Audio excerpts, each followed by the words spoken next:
Matthew Stephen Johnson, A Study in Brutality. Matthew Stephen Johnson. The name echoes with the grim reality of a predator who stalked the shadows of Hartford, Connecticut.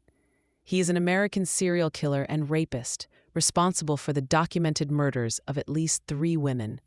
All were sex workers, their lives brutally extinguished between 2000 and 2001.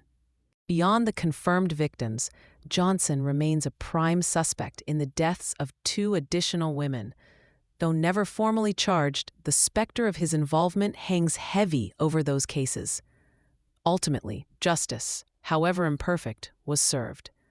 Johnson was convicted and sentenced to a staggering 180 years in prison. Give a like and subscribe. Leave a comment. Born on May 24, 1963, Matthew Stephen Johnson entered a world already crowded.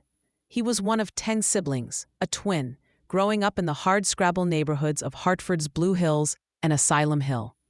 His early life, marked by both ordinary moments and unsettling signs, offers a chilling glimpse into the making of a killer. At the age of 12, a childhood accident cost Johnson the sight in one eye. A pellet gun, a moment of carelessness, and a life forever altered. Those who knew him as a child recall a sweet disposition, yet also noted a disturbing immaturity that belied his age. Even in kindergarten, Johnson displayed aggressive tendencies, an inability to cope with denial that set him apart. These early warning signs led to evaluations at Connecticut Children's Medical Center. The findings were deeply troubling.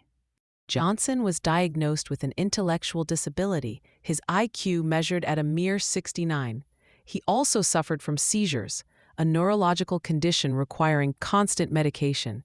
Academically, he struggled, finding solace only in music and physical education. The absence of a strong paternal figure further complicated Johnson's development.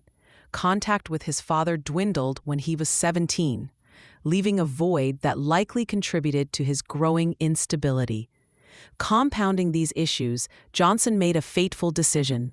He stopped taking his medication, unable to tolerate the debilitating side effects. This decision unleashed a cascade of consequences, plunging him into the depths of depression and substance abuse. Drugs and alcohol became his crutches, his escape from a reality he could no longer bear. Desperate for help, Johnson sought treatment at the Institute of Living in Hartford. Despite his challenges, he managed to earn a high school equivalency diploma, a testament to his resilience. He found work as a laborer, attempting to carve out a semblance of normalcy. But the darkness within continued to fester.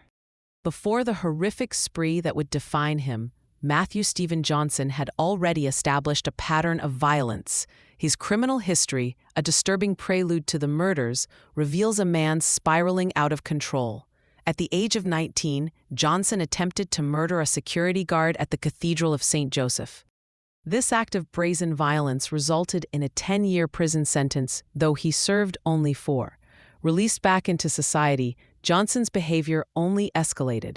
In May 1980, he committed a robbery and assault against a pregnant woman. His reign of terror continued in 1988 when he forcibly restrained a woman on the street. Approximately 2 years later, he raped and beat another woman, leaving her traumatized and broken. In both instances, Johnson was apprehended due to the victim's courageous identification. These prior convictions paint a clear picture. Matthew Stephen Johnson was a ticking time bomb. The system, despite its attempts, had failed to contain him. The stage was set for the unspeakable horrors to come.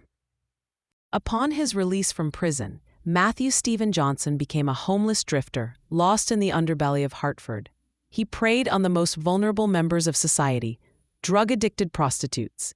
These women, already marginalized and forgotten, became his targets.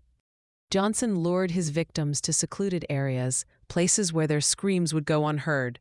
Once isolated, he subjected them to unspeakable acts of sexual assault. But his depravity did not end there.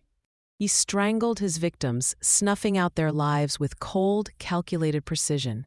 And then, in a final act of unimaginable brutality, he stomped on their heads, The force of his blows crushed their necks and skulls, ensuring their demise. Aida Quinones, 33, was murdered in April 2000.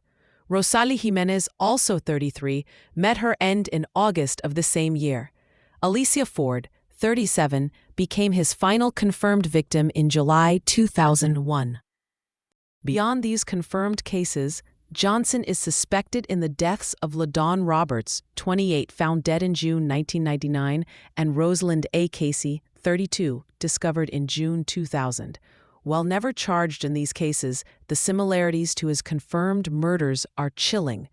The question lingers: how many more victims were there? The investigation into the murders stalled, the cases growing cold, but justice, however delayed, would eventually arrive. Forensic scientist Henry Lee, a name synonymous with crime scene investigation, played a pivotal role. He connected the deaths through meticulous analysis of DNA evidence. Semen, blood splatters, and cigarette butts, seemingly insignificant details, became crucial pieces of the puzzle. The DNA evidence was entered into a database for convicted sex offenders. A match was found. The DNA belonged to Matthew Stephen Johnson. On January 13, 2002, he was finally arrested. The families of the victims, who had endured years of agonizing uncertainty, finally had a glimmer of hope.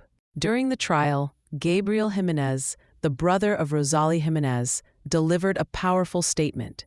He pleaded with the court to impose the maximum penalty, demanding justice for his sister's brutal murder. Johnson, in a chilling display of detachment, expressed sympathy but vehemently denied his guilt. Upon the announcement of the verdict, Johnson remained unresponsive, seemingly unmoved by the gravity of his crimes. The court sentenced him to 60 years per count, to be served consecutively, a total of 180 years, a life sentence in all but name. Despite the overwhelming evidence against him, Matthew Stephen Johnson refused to accept responsibility. He filed an appeal to the Connecticut Supreme Court in 2008. His arguments were desperate, grasping at straws. He claimed that separate trials were needed for each murder, arguing that the evidence was unfairly prejudicial. He also challenged the validity of the DNA evidence, suggesting it could not be his. In a particularly bizarre claim, he asserted that he had not had sex with a woman since 1982. The Connecticut Supreme Court rejected his appeal, upholding the original conviction and sentence. The court found no merit in his arguments, affirming the strength of the evidence against him. Matthew Stephen Johnson's legal options were exhausted. He would spend the rest of his days behind bars, a fitting end for a man who had shown no mercy to his victims.